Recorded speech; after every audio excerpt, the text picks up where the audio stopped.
I asked myself when I'm in the corner, all my friends are phone. Okay guys, what's going on?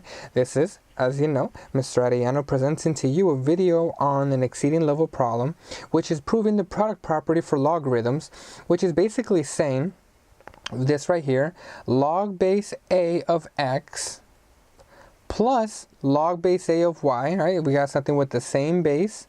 All right, and we're adding, well, what do we do to these two inputs? Well, what we do is we multiply them. So we're going to get x times y. All right, so if we notice in this scenario, we're proving this property, log base a of x plus log base a of y is equal to log base a of x times y. Now, what I did here is I broke this up into three kind of columns to help us understand how I go about proving something like this, all right? Here we have work, which is basically the work that we're going to do. Here we have the steps, we're justifying our steps. And finally here, in this section, I wrote things that we should know in order to solve this proof. Well, we know this right here, right? We have a to the x equals b. It's the same thing as log, maybe I'll write that a little nicer, base a, right? This is my base, so the a's are going to be the base, which is where it goes. All right, well, when they're inverses, which is right here, logarithmic functions are inverses of exponential functions. That's another thing that we know. If they're inverses, our input is going to become our output, and our output is going to become our input, right? So that's just basically going over how to convert from exponential to logarithms because they are inverses of each other, which is what we have here, all right? Finally, because we can go from logarithmic to exponential and vice versa, another thing that we have at our disposal are exponential properties, all right? And, well, we know we're trying to prove the product property for logarithms, so let's go ahead and write the product property for exponents, which is something we may need to use, right? If we have something with the same base, what do we do to the exponents? Well, we add them, so we're going to get a to the m plus n here, all right? For example, if you have x squared times x to the third, right, this is going to be x to the fifth. We just add the exponents. All right, so let's go ahead and get started in solving this problem here. If we go up here, right, first thing I want to do is I want to define my logs. So I'm going to, oops, sorry, that was kind of terrible. Here we go. I want to define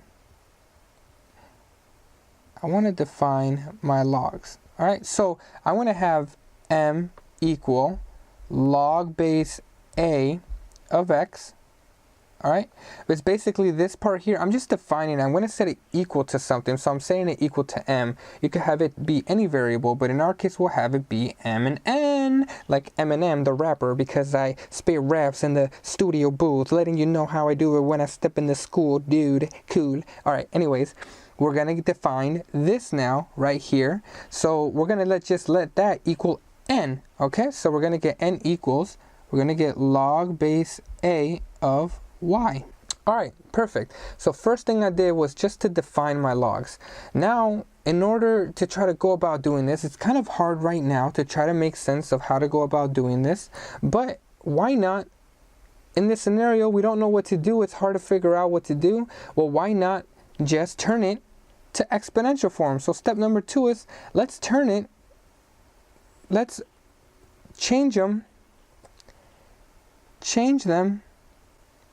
them into exponential form. All right, so if we change this here, well, what's my base for this problem here? Well, my base is a, right? Well, we're going to have this equal to, all right, well, this is my input. What's that going to become? Well, we're doing inverses, right? They're inverses of each other. Well, it's going to become my output, all right? And my output is going to become my input. So we're going to get m right there, okay? So a to the m equals x. Now we're going to do the same thing over in this section over here. Well, we know that our base is a, so we're going to get a. All right, I'm going to put the equal sign, right? This is my input that's now going to become my output. So I'm going to put that here. And this is my output, so now that's going to become my input. All right, so here in this scenario, we've defined our logs, we set them equal to a variable, and then we change it to exponential form. Well, if you notice here, I have an x and I have a y.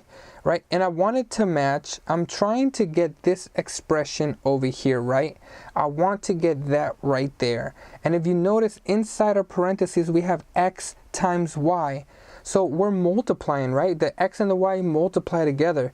So what I'm going to do is, well, I see an x here and I see a y there. So if we want to make it match over in this section, let's multiply them. So 3 multiply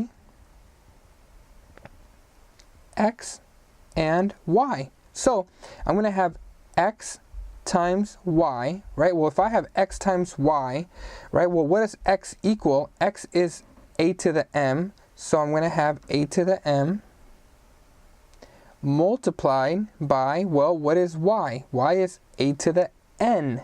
So I'm going to multiply that by a to the n. Okay? Looks more like an h. Let me go ahead and rewrite that. There we go, a to the n. So that was step number 3, is I multiply them, which is great. So if you notice now, we have this x times y and we have the x times y right there. Well, what's missing?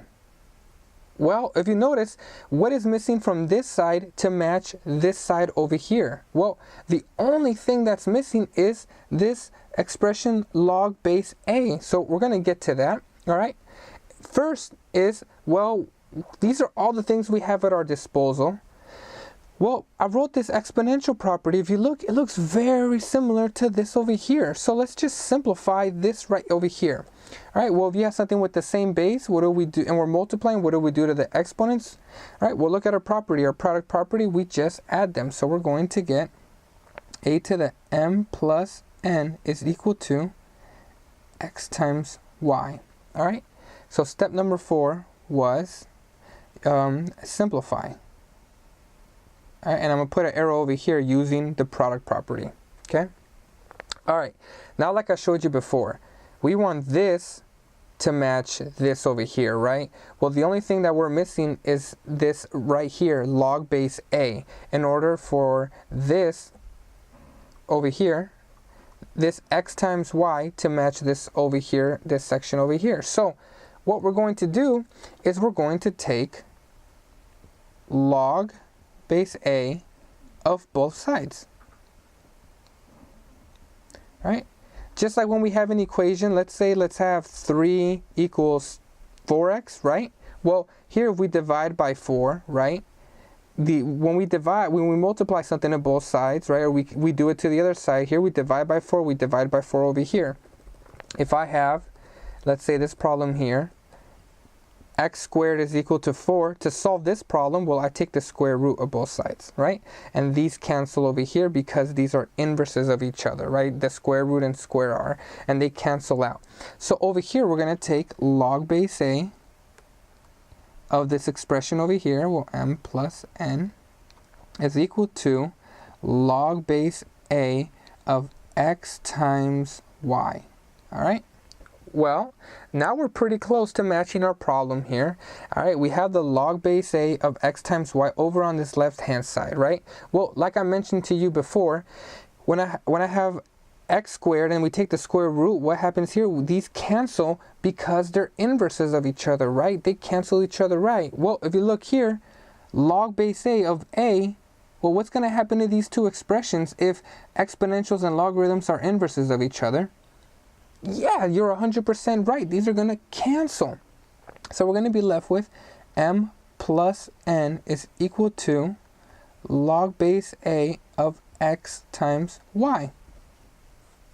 All right, so there we just kind of simplified further, and here we go. We're almost done. We're at this step here, and we're going to have to kind of scroll up.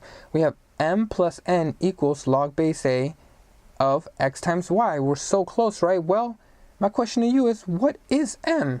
What does m equal? Well, if we look up here, let's see if we can find anything. Okay, we're looking through. Okay, this is what we're trying to prove. Well, oh my God, do you look right here? Look what I find. Well, right there, I have m equals log base a of x. So instead of an m, I'm going to write it as log base a of x. So I'm going to substitute it back in here. Log base a of x plus, all right, well, what does n represent? Well, if we look over here, n is equal to log base a of y. This is what we defined them to be. So if n equals log base a of y, well, we're going to replace the n to log base a of y. So instead of n, we're going to replace it, and instead of n, we're going to put in log base a of y. Right? So all we did was replace m and n with what we set them equal to. So log base a of x plus log base a of y is equal to log base a of x times y. And we have finished our proof. We're done. Right? As you see here, I made this little square. All this means is you just make a square and fill it in. And what that means is that we have formally finished our proof. Right? So go ahead and you try solving the quotient property, which is log base a of x minus log base a of y equals log base a of x minus y. I mean, x divided by y, right? So like up here in this problem, when we had the x and the y, we multiplied them. Well, in this case, what should we do to the x and the y? Well, we're going to divide them, right? So here it's division. So we're going to take this x and y and we're going to divide them. And you're going to probably have to use the quotient property for exponents, all right? All right, so go ahead and give